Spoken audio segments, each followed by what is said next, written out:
What up? What up? What up? Welcome to another episode of New Orleans Basketball. I'm your host, Raphael Rattler, joined by my fellow Miller brother, Garrett Jr. Right. What's popping with you, bro? We still know how to do this? It's been a long time. Shouldn't have left you. What up, bro? What up, bro? Man, listen. First of all, let me go ahead and get it started. Happy Merry Christmas. Happy Hanukkah. Happy Kwanzaa. Happy New Year. All that. It has been a minute since we've been on here, man. Life has been lifing. Obviously, everybody can attest. But life has been lifing. But we are back. And let me tell you something, bro. Let me tell you something about my city. All right. There are a contingency of people who, and I am among among these people sometimes, where we complain about New Orleans weather that like you either get none of the 4 seasons, right? Or you get like one of the 4 seasons throughout the year. Like it's always hot and then it might be cold for a couple of days that is up. And then there are times where you get all 4 seasons in one day, right? Like it'd be hot in the morning and then it'd be cold in the afternoon and then it'd be rainy and then the sun be out at like 4 and then it'd be nighttime. See this cold right here? See this right here? See this Bro, we deserve like a pass. We've been through a lot in 2025 as the city of New Orleans between January 1st with the terrorist attack last year, all the way up until like December 31st of last year. One of the things that we had to redo Mardi Gras, right? On Mardi Gras Day, you were part of that. Yeah. We deserve better. We deserve better in this city. It's a lot, bro. It is cold. It ain't as cold as where you at. I get it, man, look. But it's cold, and we can't deal with this. But yeah, man, a lot has been going on, man. A lot of NBA news is going on. People being traded. Trae Young apparently plays for the Washington Wizards now, which is wild, Magnolia. But probably won't be the last move we'll see. And I think a lot of the trickle down things that you hear about Giannis and obviously we'll get into Ja Morant. I think you're starting to see it play out in this barren trade market because people don't want to make a move because what if Giannis acts out and this, that, and the third. But I think you start to see some roster things shaking up, and I think you start to see it with the Pelicans as well, with a couple of interesting choices as far as starting lineups and rotations and people coming back. And hey, man, it's time to get into those things. So how's everything on your side, man? Everything is blessed. The one we missed. Shout out Miss Bissett. Happy birthday to her today. Happy birthday, Miss Gail. Man. And happy birthday to my boy Romy Rome. Dr. J. Shout out to Rome, man. Shout out to him, sir. Man. Gotta give my dog some love. But yeah, man, we gotta get into it because yes, the Pelicans are 12-36. The play-in doesn't seem likely. They don't have a first-round pick. There's a lot of bad things, but hey, they won 2 games in a row. So let's talk about that. So before we get too deep, make sure you guys follow us on Twitter, on IG, on TikTok. That's NO Basketball, no E. Make sure you're liking the episode below. Make sure you subscribe to the channel. If you hear this in my throat, this is what we've been dealing with. Just fighting the flu back and forth with all these child kids, they said. All the sickness. We're doing the best we can. So last night was a pretty thrilling game, and there was a lot of things that happened that makes you want to think, well, that's the Pelicans team that everyone thought you were getting, right? That's the team that everyone said, okay, they're going to be fast, they're going to be athletic, they're going to be physical. Where has this been for 12-30? Like literally, I'm watching the game, and there wasn't a whole lot where I'm like, well, that's uncharacteristic because the Pelicans still didn't hit a lot of threes. Like Zion still went to the rim. There wasn't anything that was out of character other than some of the rotations and some of the trends. So let's jump into that. The Pelicans win 104-95. Awesome game. They got out to a strong lead. They lost the lead. They had a decent third quarter. You felt that, here we go again. When San Antonio made their run and the Pelicans couldn't score, sub Zion back in, and they take back over. Let's just start there.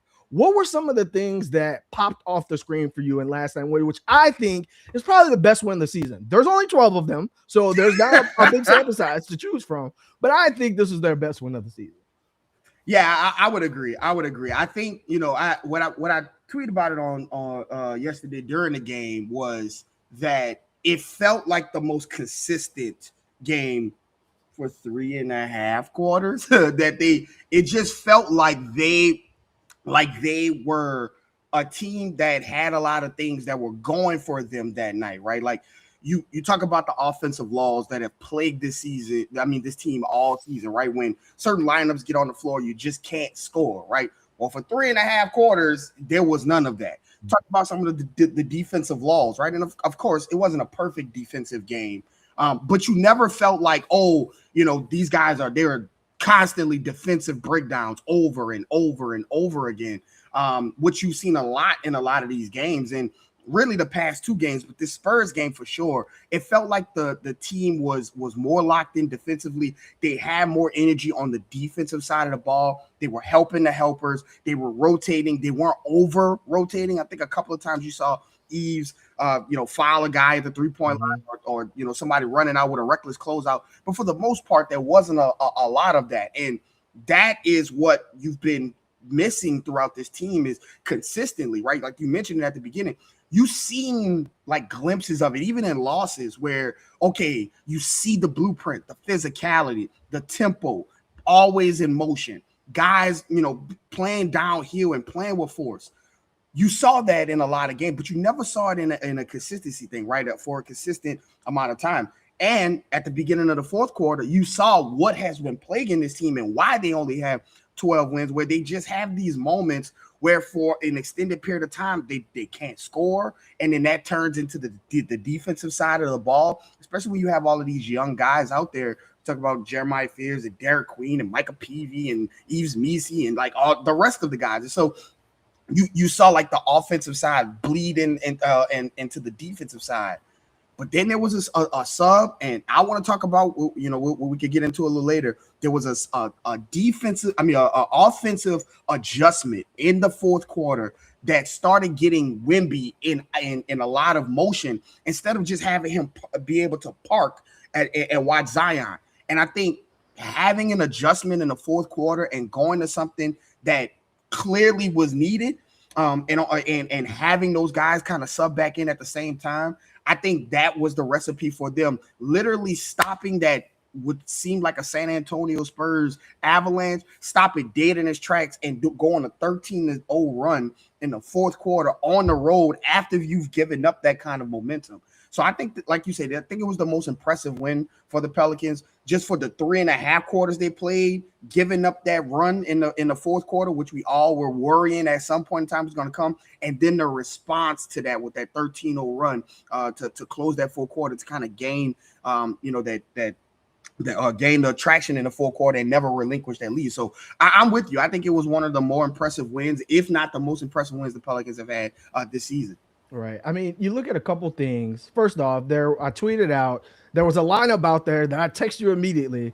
It was Zion, Jose Alvarado, Micah Peavy, Herb Jones, and Yves Missi. And I said, oh, this is the go score Zion lineup. Mm-hmm. But in the first half, it got them going because they were getting stops. They were scoring in transition. The thing we've talked all season about this team, if they're going to score, they have to be good on the defensive end. And if they're going to score, they need to be good in transition. For a team that is so athletic, they have to be the worst transition team maybe in the history of the NBA. They get on a 3-on-1 fast break, and you never know what the hell is about to happen unless you get the ball to Zion. And so in this one, that lineup got him in the game. But then you just mentioned the lull offensively also happened while that lineup was in the game, because San Antonio said, okay, we're going to put all 5 guys on Zion. Yves, you hit a 3. Jose, you hit a 3. There was a particular play where Zion caught the ball on the perimeter, and he saw Keldon Johnson, and he saw Victor Wembanyama in the paint.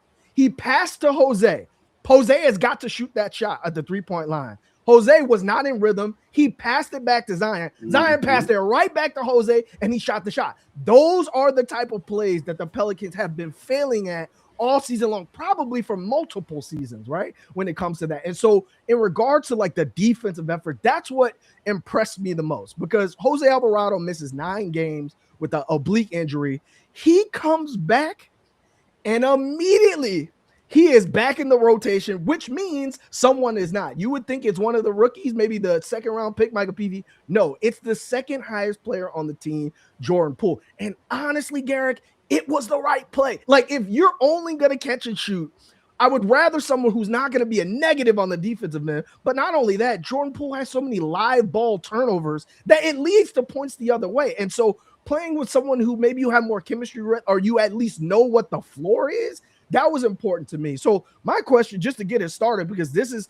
everyone's gonna look at the Eves dunk, and everyone's gonna look at Zion was hooping, but like, is this like the end of Jordan Poole for the Pelicans? Because he got a DNP CD, fully healthy. He's in the trade rumors. He's career lows almost across the board. He still have 2 years and $63 million back on his contract. What are your thoughts on the Jordan Poole situation? Yeah, I talked about it before the game started. Once you found out that Jose was available, and you saw in that Memphis game that James Borrego said, to hell with traditional point guards. We gonna go with Zion, basically Zion and Derek Queen as point guards, and then put wings out there, right? And so when you saw that for the Memphis game, and that was when Herb was Herb returned. Then you come back to this game, and not only is Herb here now, who also plays the guard position, off guard, whatever you want to call Jordan Poole.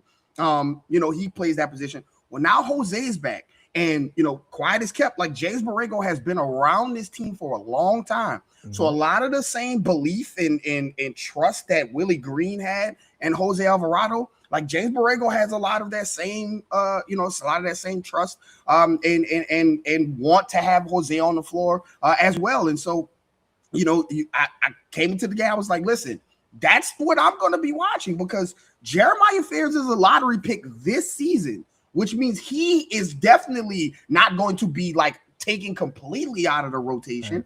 And Jose Alvarado is going to play if he's available. And Jordan Poole only played 12 minutes against Memphis without Jose playing, right? And Herb just coming back. So I thought that before the game started, I said, that is what I'm going to be watching. And lo and behold, that first half went by, and I tweeted, I said, look, there's been no Jordan Poole. I watched him on the bench. He went from being at the end of the bench. He sat right next to James Borrego. Timeout happened. He's right back on the end of the bench with Kevon Looney. And I that's when I knew. I was like, I don't think he's playing today.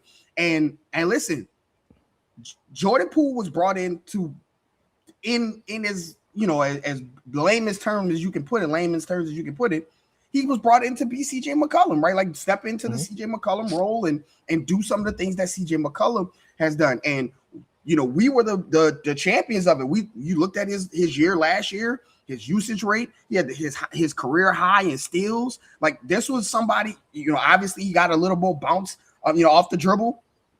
This was somebody that we thought could come in and fulfill a role, and fulfill it well. And for whatever reason, it just has not been the same experience that you thought you were going to get from Jordan Poole. I call it the Jordan Poole experience. Literally day in, not even day in, day out, game in, game out. Literally possession by possession, you get a different Jordan Poole experience. And listen, there's just a lot of things that Jordan Poole has done. There's been games where he has shown the shot making and the ability to keep that offensive, keep that rotation, that lineup afloat offensively. But there's just been too big of a sample size of him having turnovers, having defensive lapse. And if he's not going to be the guy to give you 20 points a game on good, consistent shooting, then he becomes a target on defensively, and he becomes a net negative on the court. And you saw it throughout games where, he would be benched and then he would be brought back in. I'm thinking of that Suns game, those two back-to-back Suns games, where the first game, that first Suns game at home, he had a decent game, but in that fourth quarter, he started looking off Zion and taking crazy shots and basically shot them out the game. And as I was told, there was a conversation with Jordan Poole that game, and then you watch that after that game, you watch that second Suns game, and he was disinterested, he was disengaged. He didn't go back and look at his stats. I think he had 1 point, or if he scored any points at all. And so those are the type of things that when you have a team that is towing this 2 timeline line, you already got a lot of things going. You need to have the players, especially your highest paid players, your most veteran players, your most accomplished players, because Jordan Poole has a ring. They're supposed to be pulling the team all in one direction. There was one thing you could always say about CJ McCollum. He was brought in. Maybe the role was a little too big for him, and maybe he was miscast, but it never felt as though CJ was pulling the team in an opposite direction. Whereas it feels that way sometimes when Jordan Poole is playing, and then he's playing for a contract. He has a lot of things he's trying to work and prove to himself. into the league. And so there's just a lot going on. And I think it culminates with a DNPCD healthy scratch when Herb and Jose and majority of the team is available. And as the trade deadline goes, you've heard his name in rumors. I've heard his name in other rumors as well. I think the issue that I talked to you about is that I think we're not the only people who watching Jordan Poole. But I think, this is a reminder that it doesn't matter how much you make and what your accomplishments and what your accolades are and who's in front of you. If you aren't doing your job, the NBA will pass you up quickly. Teams will pass you up quickly. And we'll see what Jordan Poole and the Pelicans pivot from here. Yeah, I mean, I look at this, and I have been, maybe just because I'm a defensive guy first, I've always thought if the Pelicans were ever going to be good, obviously this season, they're not. Moving forward, it has to be on the defensive end. And so the whole idea of Jordan Poole was that he was the floor spacer. But Garrett, he's shooting 33% from three. If you're going to do that, the Jordan Poole as the point guard was never in my mindset. I always thought Zion or DeJounte Murray, who has yet to play this season, who knows where he is, Jeremiah Fears. I would rather those guys with the ball. Jeremiah Fears to learn and to go through mistakes and things like that. But really, if I'm going to run the offense, give the ball to your best player and let Jordan Poole catch a shoot. If he's going to catch a shoot and not make it and not be good on defense, I just don't see. I understand where James Borrego's at, right, from that standpoint. And it kind of begs the question, like, Saddiq Bey just had a 36-point game last game versus Grizzlies. This game, 24-10. Like, he has been the best, most consistent player, I think, all season long from the start to finish, and didn't play all last season. We need to start calling that the Saddiq Bey trade, not the CJ McCollum trade, not the Jordan Poole trade, the Saddiq Bey, because I think that's a player. I understand everyone's going to say, well, the Pelicans have 12 wins, get what you can from player, things like that. No one is about to give you a ton of first-round picks for a role player in Saddiq Bey. So why are you in a rush to get rid of talent that supplements what you already have on the roster? I just want to comment on it. I'm glad you brought that up because I've seen a lot of, things online and people have talking about, a good team would trade, Saddiq Bey and you don't have a pick. And so you should get back into and see if you can get your point is valid. Nobody's going to give you that kind of value. My point is, at what point do the Pelicans stop being a talent farming team and just like the Pelicans aren't like they're not going to stop playing basketball after this year. Like you're going to have good basketball players on the team next year as well. And so I just don't know if you trade Saddiq Bey for a pick, if that guy, whoever you trade him for, is going to be able to give you the production at the cost that Saddiq Bey is giving you right now and be ready to compete with a team that's going to probably be trying to compete next year as well. So like, Saddiq, I tweeted yesterday, teams spend years and lots of capital trying to find rotation players like Saddiq Bey. Ask the Milwaukee Bucks, ask the Los Angeles Lakers, ask the Los Angeles Clippers, ask all of those like big, good teams who are steady trying to find good rotation players in the form of Bradley Beal, in the form of Miles Turner, in the form of John Collins with the Clippers. Those kind of rotation players, like you try a lot to find them, spend a lot of capital, and the Pelicans happen to luck in one and a throw-in in a trade where he is looking like the best asset in the trade completely. I just don't think that that's somebody. Saddiq Bey, I found this out. Saddiq Bey was in the same draft class as Kyron Lewis Jr.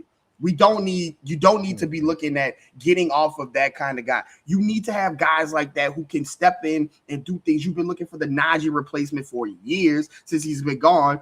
And Saddiq Bey, if not the Najee replacement, better than Najee. So to your point, I don't think Saddiq Bey is the guy you should be looking to trade. And I also think that we should definitely be calling that the Saddiq Bey trade. I mean, Garrett, and let's just be blunt. Outside of Trey Murphy, who on the Pelicans roster would you deem a shooter? Yeah.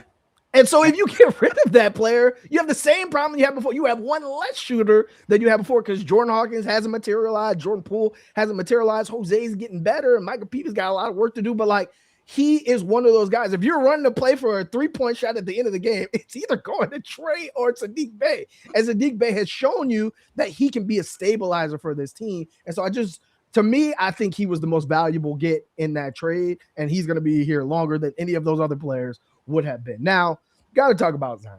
Look, I understand the points are down this year and the minutes are down this year, and I think some of that is trying to make sure that he's in the right mindset. He said it himself, like, it's been a while since I played this many games in a row, and I got to figure out how it works. And you're seeing his minutes starting to go up, and you're seeing his activity starting to go up.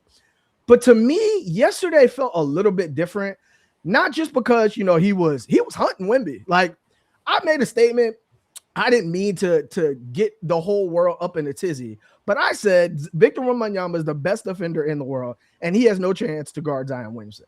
I didn't say the best perimeter defender. I didn't say the one-on-one, but if you started a team and you said, I want the best defender in the world, that is who you would pick. Right. Whether it's at the rim, whether it's a three-point line, that is who you would pick. AD said it perfectly on the broadcast yesterday. As long as he plays 65 games, he's winning Defensive Player of the Year every single year until he retires. Right. That's just the way it's going to be. The other part of that is, okay, where does Zion score most of his points? All of his points. He's only shot 3 3-pointers all season long. At the paint, he was 24 and 10. And so, like, it's not about shot blocks or things like that. It was the motor for me with Zion, right? When he's aggressive on the boards, the game versus the Grizzlies, he makes 2 clutch steals and seals the game for the team. Those are the areas where you've always been looking for Zion. Yes, everyone wants him to shoot more middies when he pulls up in the paint instead of going all the way there. Yes, you'd like them to shoot the catch and shoot 3. But for me, it's always been the defensive side of the ball and the rebounding. When he is on it, on those areas, he is tough to beat, right? It is hard to stop a player like that. And so what were some of the things you saw from Zion's performance, not only this game, but really the last couple of games? Yeah, I think, you hit it right on the head with the barometer of Zion, right? I think Zion is a generational paint scorer. He is a generational bucket getter. You can hate him. You can hate his off-court charades. You can hate his decisions, his injuries. When he's on the floor, he is one of those guys. He is one of one. He is a generational paint scorer. And so when you think about his barometer, because he's going to score regardless, it's the defensive side of the ball. It's the activity. It's everything else outside of scoring. Because I think that is just something that he is just going to do because that's just how good he is. Mm-hmm. But are you giving, the extra efforts, right? There's been some games this season where we could tell, right? Like you look at Zion box score and maybe he has 20 points, but he got like 3 rebounds or he got 2 assists or he got like no stocks, right?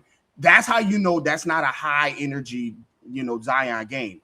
I think Zion was, I think I think what you said, the motor and everything is there. But yesterday felt like Zion was like, that's Wemby. At some point the buck stops with me, and I have to be able to reclaim my spot among some of these, generational players who are on the floor because that was his story. He was supposed to be, the next chosen one. You hear about his shoe line coming to an end with Jordan. Jordan went in. Jordan didn't go sign like Herb Jones. He went and got Luka and LeBron and Zion. Like there's a reason why. So like it felt as though he was more locked in and in tune. You texted to me and I saw it on a broadcast when he got sat down. He was in that third at the end of the third quarter going into the fourth. Zion was pissed. He was pissed. It looked like he really wanted this game, and you could tell looking on the floor his activity defensively, his activity on the boards. Those all show a guy who wanted that game, and so. That makes this entire, you talk about this span that he's been playing, but I think about the entire season. And listen, the Pelicans have a myriad of reasons why they are, they have 12 wins and are at the bottom of the Western Conference. But, and this is going to be very controversial, and that's fine. I don't look at this season and say the reason why the Pelicans are like this is because Zion is because of Zion. Yes, he had his injury, and he had, the things that we've all talked about, that year after year. But he came back from injury health, early. And he's played in back-to-backs. He's played in travel back-to-backs. He's played, I think it's 22, 23 consecutive games, however many games he's played. And he's given maximum effort in these games. He's coming off the bench for a spell. And when I look at the reasons why this season is the way it is, Zion isn't like top 5, top 6, right? You had the coaching issues, you had rotation issues, you had rookies playing, right? Like extended minutes. But to watch Zion and to look across the league and look at all the teams who have one of those guys, and to think that, like, especially if they have one of those guys on the contract that he's on, that's not guaranteed. Like, you, again, ask the Pelicans or ask anybody who's watched the Pelicans. Before Brandon Ingram and Zion, this team was inept at finding wing players, right? You could not find a wing player to save your life. I remember the Dante Cunningham, shout out to Wesley Johnson, the Quincy Pondexter, Solomon Hill. When you have a guy like this, you shouldn't be trying everything in your power to push him out until it is like the Giannis situation where it is untenable. This guy is, when he plays, is one of one. And it is what it is. You can hate the off-season stuff, the off-court stuff, the injury stuff. It's what it is. But when he's on the floor, you've seen it against one of the generational talents. Wemby had nothing for Zion.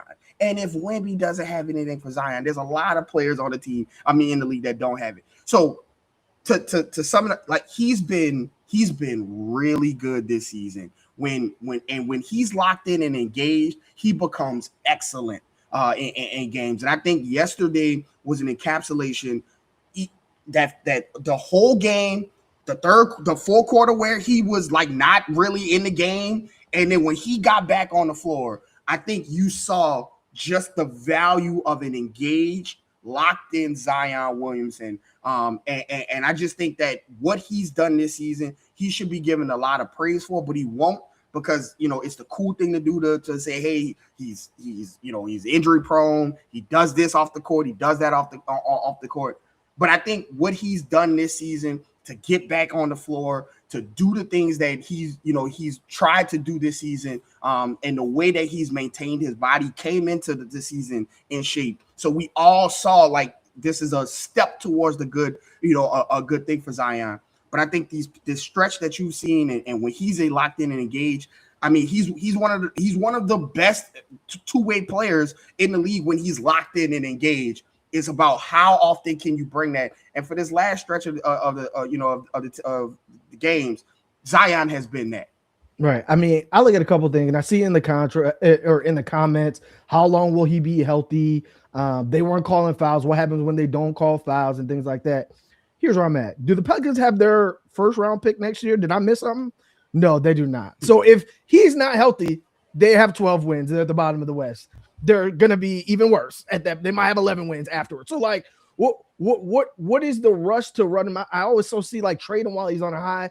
Trades take two parties. It takes someone willing to give up something of value in order to get something of value back. Do you see the last superstar trade? Trae Young went for CJ McCollum and Corey Kispert. You think if the Pelicans traded Zion today for a CJ McCollum and Corey Kispert type, there would be outrage in the street. You'd be second line in the snow. There would be pitchforks out in Metairie. Like, that's what it would look like, because your return right now, look at what the dynamics of the NBA is right now. Everyone's trying to keep their chips close. All these big contracts, people are willing to eat them and get rid of them at the end, because people are starting to grow teams organically. I think gone are the days of superstars just demanding, we're going to play together I think teams are starting to look at, how do we draft? How do we grow? How do we manifest from here? So for me, I just think that it's one of those things where the Pelicans got to play it out, and so does Zion, right? He has to continue to build.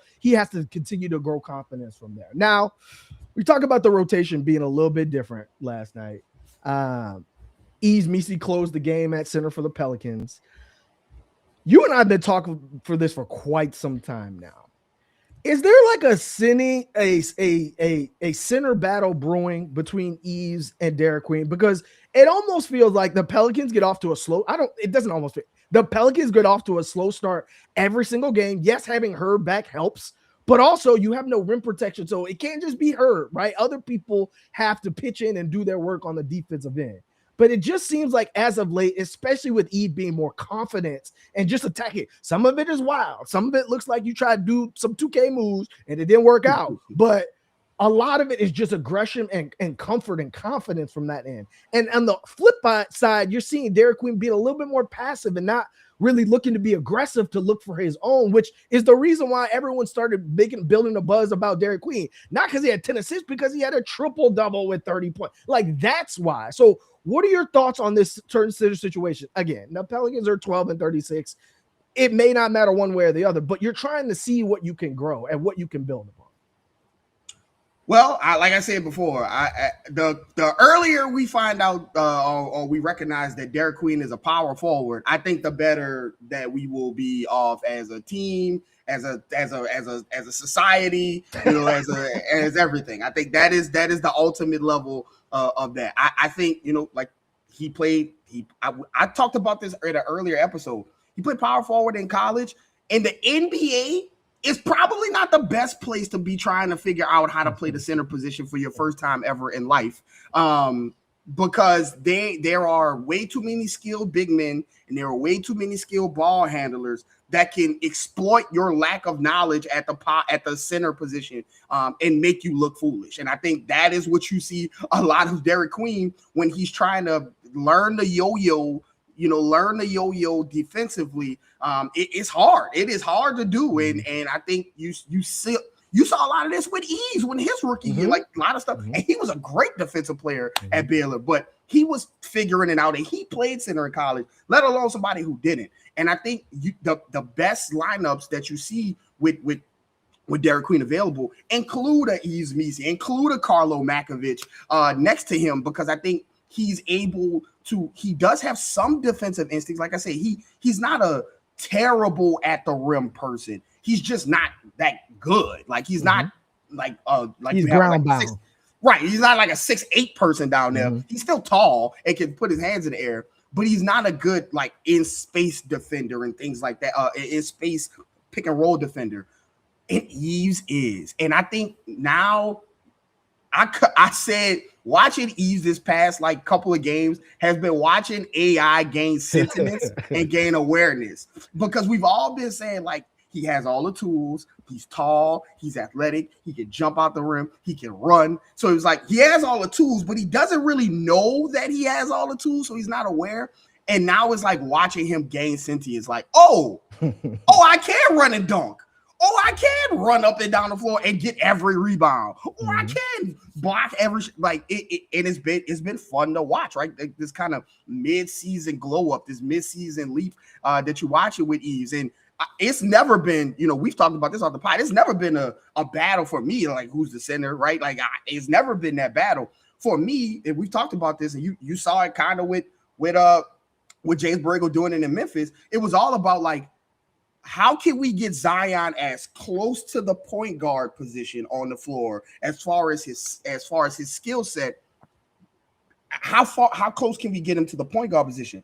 And part of the problem was you had Jeremiah Fears, you had Jordan Poole, you had like these guys who had to, who had to be on the floor at the guard position. Well, once you take Jeremiah Fears out and you slide basically Zion to the guard position and surround him with Herb and Trey and now Saddiq Bey, and you have Derek Queen there, I think the natural thing is if Saddiq Bey is going to start, you know what I'm saying? If he's going to start, then there's a center battle. But at some point, if Saddiq Bey is not like the permanent starter, then you slide Derek Queen down and you put Zion there. You play with nothing but giant people on the floor, a la the Houston Rockets, right? And so I think that was always the question. It never was Derek Queen or Eves Messi for me. It was more of, how can we get Zion sliding down closer to the point guard position and further away from the power forward position? And that way that allows guys like Derek Queen to get on the floor with a center behind him. Eves has been tremendous. shot blocking, rebounding, and then if you pair the Derek Queen with a Carlo who has also become instant impact as far as shooting, stretching the floor, rim protection, and rebounding as well.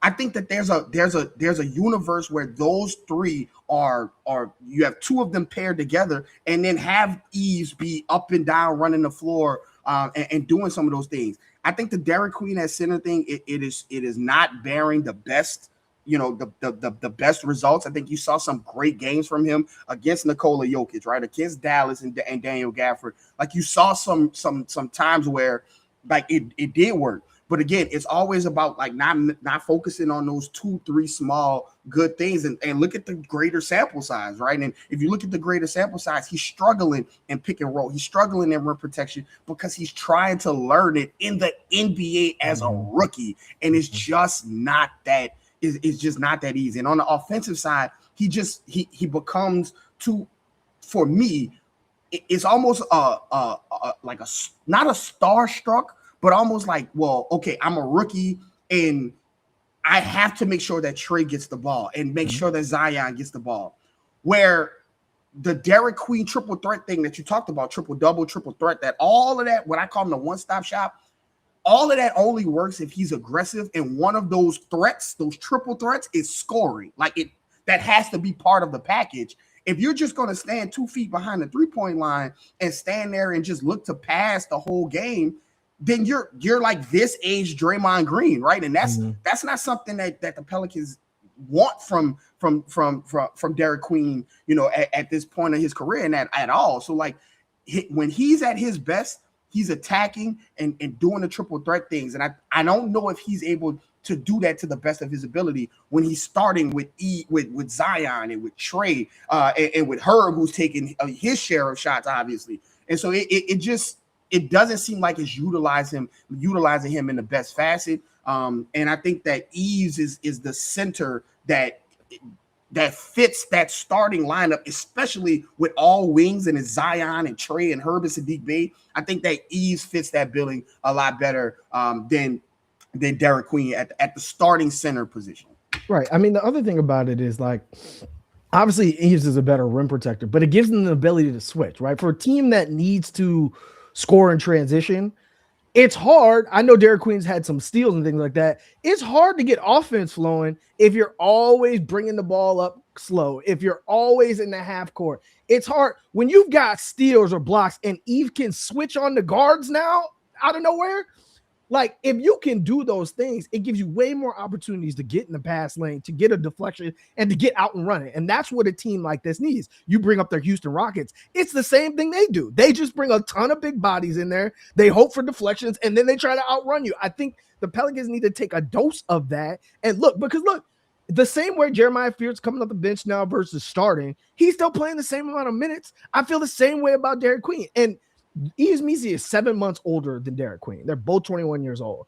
If you got two centers that have different skill sets but have a lot of room to grow in both, that's not a bad thing. And so I just think depending on the game, depending on how the momentum's going, depending on how things are pushing forward, you close with whoever is playing the best in that particular game. And so I think James Borrego's been doing that a little bit, and I'm just curious to see how it continues to manifest itself. We talk about the bold moves that Jordan Poole did not playing and things like that.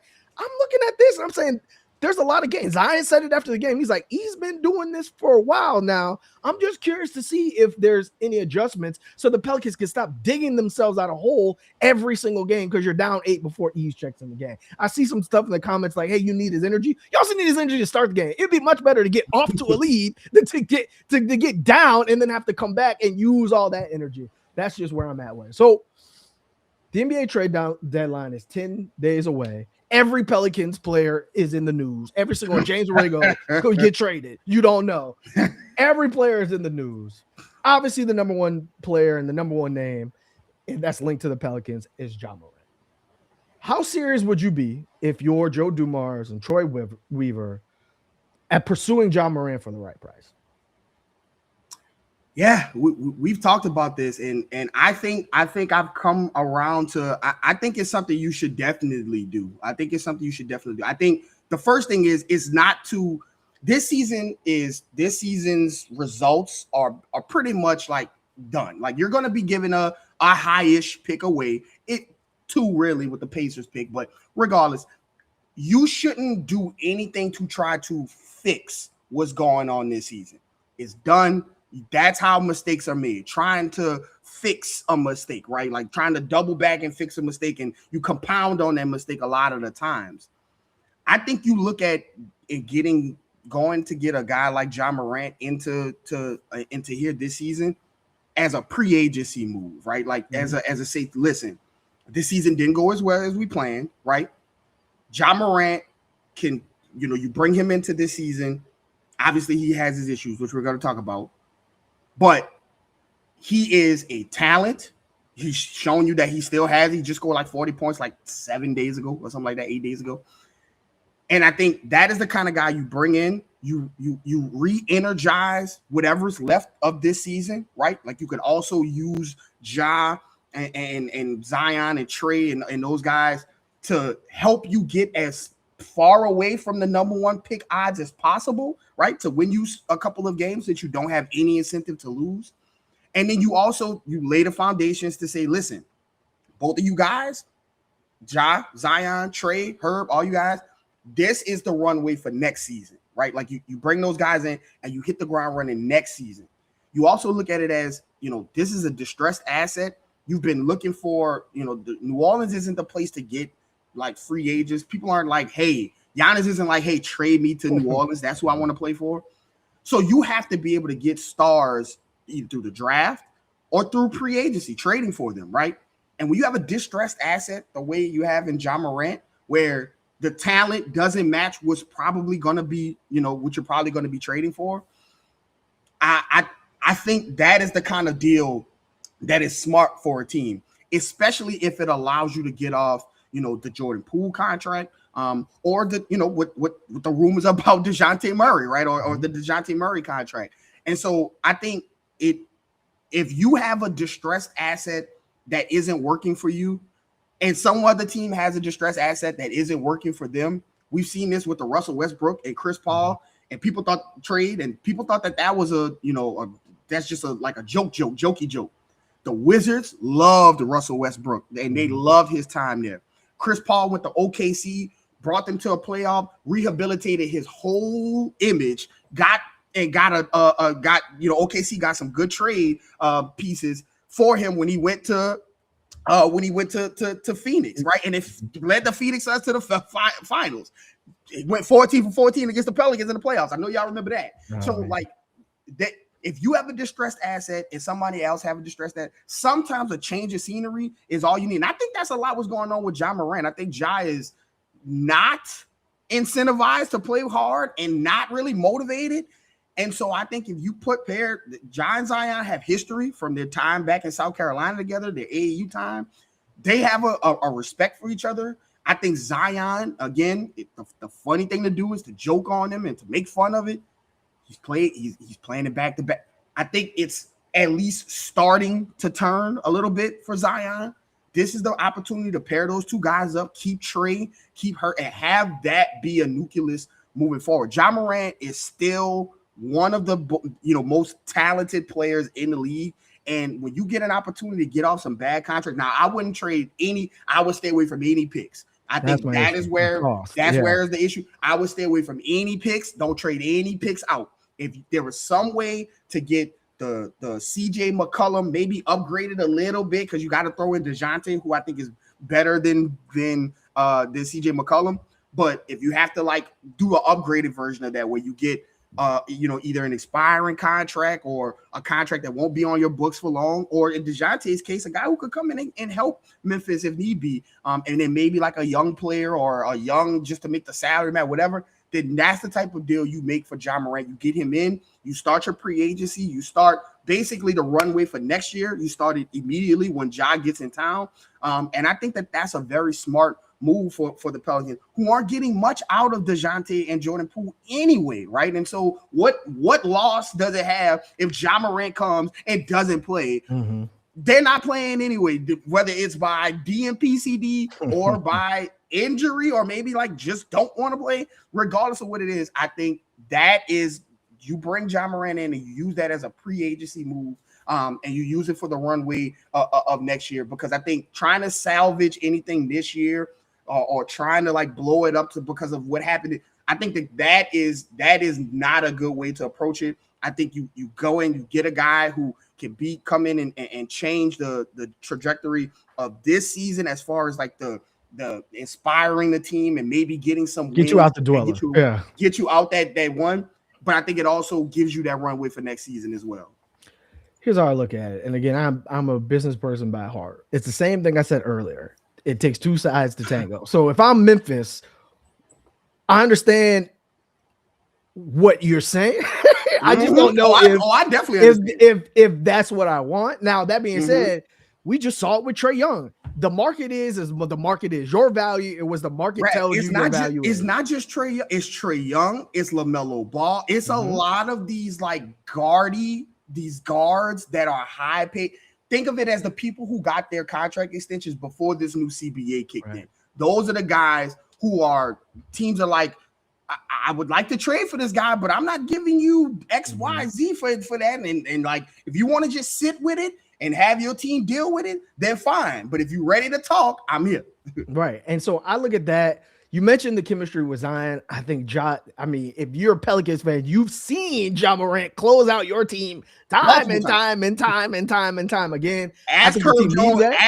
Ask Herb Jones if he would relish the opportunity for a short span not to have to guard Herb I have to guard Ja one-on-one with the game on the line. What's crazy is we had the same conversation about DeJounte Murray. He was so happy to not have Herb Jones guarding him in the clutch. Now I'm sure Herb would love to not have to guard Ja Morant in the clutch.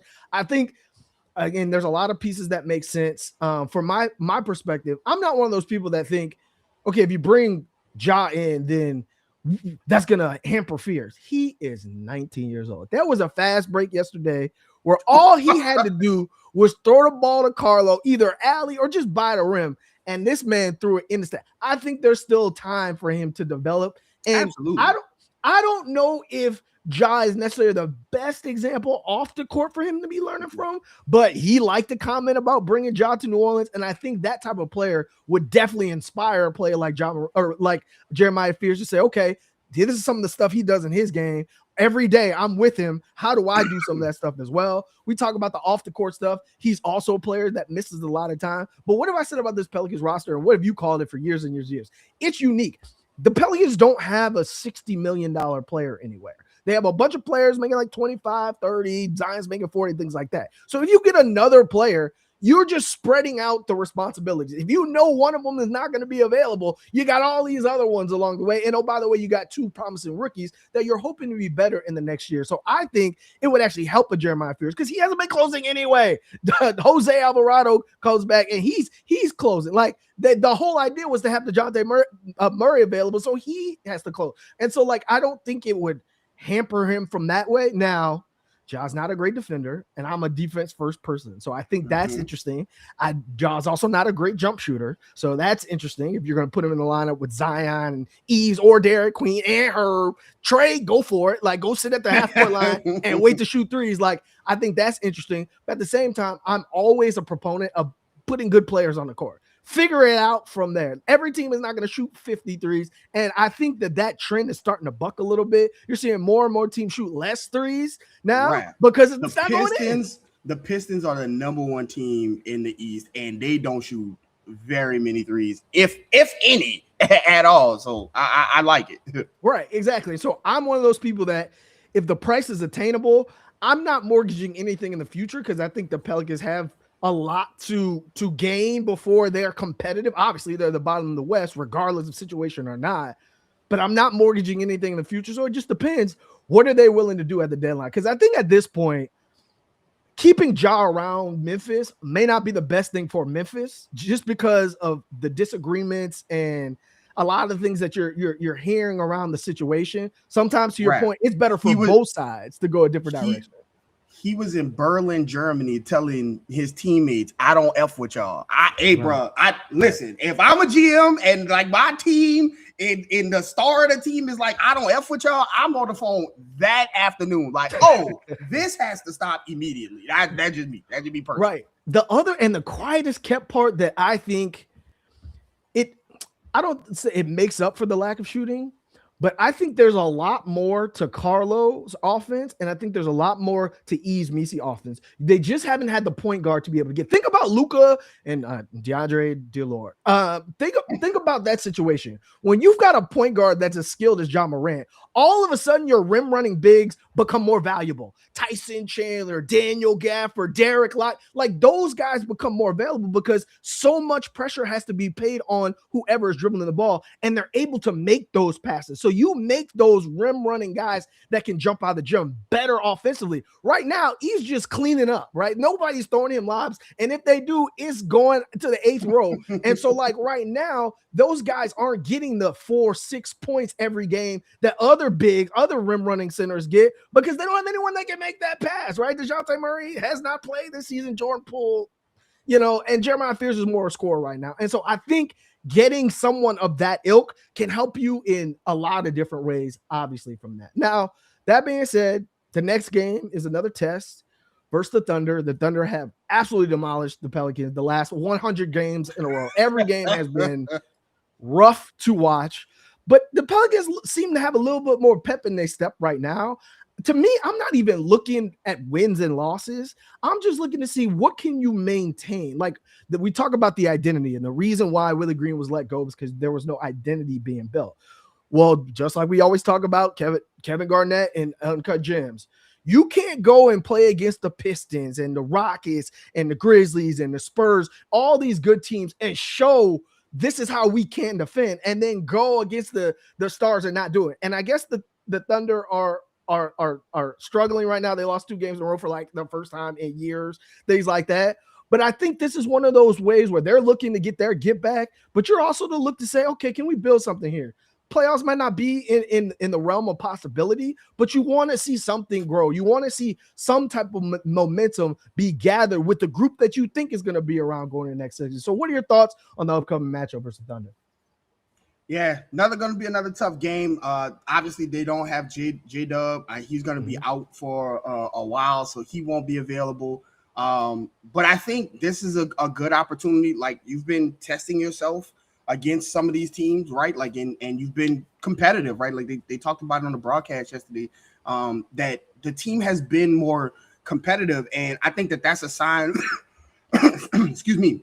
I think that's a sign of the belief that they have in James Borrego, because especially like last night, they had every opportunity to like fold and be like, hey, look, it's just another game where they came back and won. And like they've shown the resilience to fight. And I think James Borrego still tinkering with starting lineups and rotations. I think that also shows that they haven't given up and just kind of like letting this pass by, right? Like they're trying to do things to get themselves into better positions. And this Thunder game is going to be another test of it. Shea is, again, on an absolute heater, probably going to win MVP again. OKC is starting to kind of turn into, at least Shea is turning into his mid-season form, playoff form right now. And so you're going to have to play with welcome back Herb Jones. Here is Wemby, and then here is Shai Gilgeous-Alexander. And so you have that. But I think, if the Pelicans again can start strong and play with that force that they played yesterday, which again, it didn't come out of nowhere, but it's like that. Where has that team been who just would not? They were relentless on the defensive side of the ball. For a big stretch of the game yesterday, the Pelicans played like they felt like they were the better team, regardless of if they are or not. And so I think like that is the team that has to show up against this Thunder team on the road, who again can put you away fast, right? Like they come out, you get behind this team 13-15 to nothing, you can wrap it up. But if you can beat, I always talk about, can you win the race to the first timeout? Can you get OKC to call the timeout first? Because if you get them to call a timeout first, that arena starts to get what's going on. Is it another one of these nights? They've lost 2 games in a row. And so they're going to be looking, to see, hey, can we get right against this team? Don't be the team they get right against, right? You have to make the conversation get a little louder because you went in there and you played hard and you played, you defended, you rotated, you helped the helper, and on offense, you gave the ball to your best players and like just let them be your best players, right? Like sometimes it's not about the X's and O's, it's about the Jimmy and Joes, right? And sometimes you're not going to be able to get Trey Murphy open for off of a screen on Lou Dort because he's Lou Dort, whatever the case is. But sometimes you can just say, hey, Trey, or hey, Zion, here's one screen, clear out the side, make them stop you over and over and over again. And I think you saw a lot of that with Zion yesterday, where he just was like, to hell with all of this, get out the way. You saw him pushing people, pointing people out the way and things like that. I think that is you're going to have your Jimmys and Joes kind of step up and take this challenge by the horn. And I think the Pelicans can be competitive in this game. We'll see if they can get it to another close game. They've been playing relatively better in close games, which, they haven't won them, but it hasn't been like, hey, they're in a close game and then they end up losing by 15 or 20 at the end. It's not one of those type of things, but they've been playing better in clutch games. This is going to be the ultimate test with one of the ultimate closers in Shai Gilgeous-Alexander. Can you keep the game close and have it be Shai versus Zion or Shai versus Trey at the end of the game and give yourself a chance? All right, I couldn't agree more. So with that being said, that's all we have for you today. The Pelicans trying to make it 3 in a row versus the defending champs. What you got left for the people, Garrett? As always, you never know what people are going through. So give someone a smile today. Yeah, man. I appreciate y'all sticking around. It has been a journey, an experience, but we are back. We're happy to be back. We'll be back a lot more now that everybody's kind of evening out. Hopefully, we still have power, and the Ice Age has it coming. But the Pelicans do have a game against the Thunder tomorrow, and it's going to be very interesting to see. What energy and what effort they bring. So as always, follow myself at Garrett_Rattler. Follow my brother at Raphael_Rattler. Follow the page at NO_basketball no E. That's on Twitter, Instagram, wherever you get your socials. And most importantly, subscribe to New Orleans.basketball, and we'll see you guys in the next one.